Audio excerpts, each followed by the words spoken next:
middle of this great American nightmare, here comes the genetic descendant of the White Citizens Council, burst from its coffin, carrying signs with slogans like lynch Barack Hussein Obama and lynch Eric Holder. Expel the bigots and racists in your ranks or take full responsibility for all of their actions. That's NAACP President Benjamin Jealous. He says the Tea Party is a racist movement, a terrible and serious charge. Joining me now, the Reverend C.L. Bryant has been both the president of an NAACP chapter in Garland, Texas, and a Tea Party participant. Reverend Bryant, welcome here. What made you, change your allegiance, your personal political activity from the NAACP to the Tea Parties? It actually began with the principle of pro-life. I'm a pro-lifer, Judge, and again, thank you for having me on. And I could not abide a platform back in the late 80s that would support abortion. And so we were opposed on that particular issue, and our ways parted. And it led me in the 90s, the early 90s, toward a more conservative way of thinking. Is there any basis whatsoever for the allegations by the head of the NAACP that the Tea Party is essentially and fundamentally, or even at the fringe, racist? It is unfortunate that he does choose to label millions of God-fearing and good Americans as racist. No more, Judge, should we label the NAACP racist for not taking a stand on the murderous comments that were made by elements from the black community, the Panthers, toward white people. We don't endorse that type of behavior, and we soon eject anyone who would want to attach themselves to our movement with that type of language. I mean, earlier this week, one of these Black Panther Party leaders, he's on the screen now, I think this is what you're referring to, basically said you're going to have to kill Whitey. You're going to have to shoot some crackers. Forgive me for using the phrase, I'm quoting what he said, in order to achieve equality. Right. Where does this violence come from, and why isn't this condemned by the NAACP?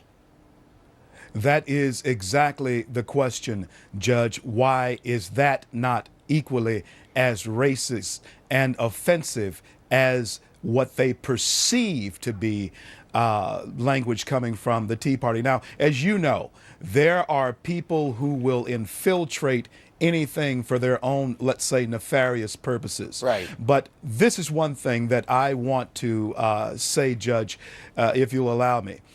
What has been proven over the years, and evidently Barack Obama, is proof that the presidency must transcend color.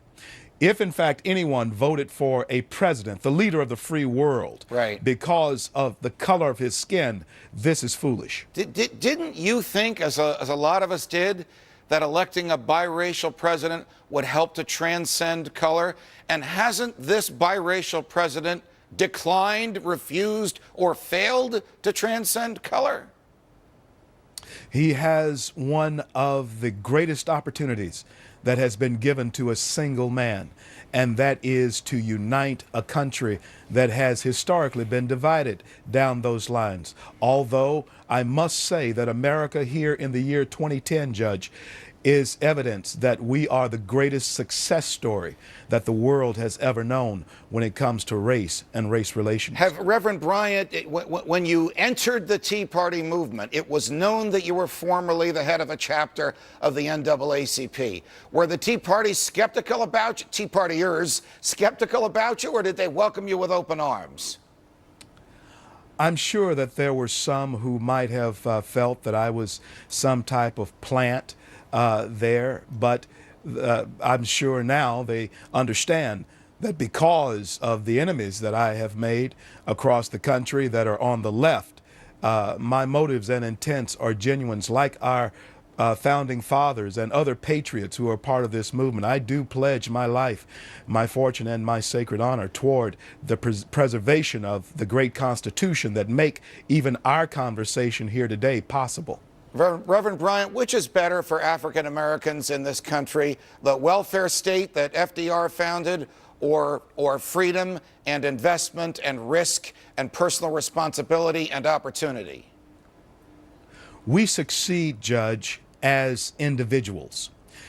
Very seldom do people succeed as a group.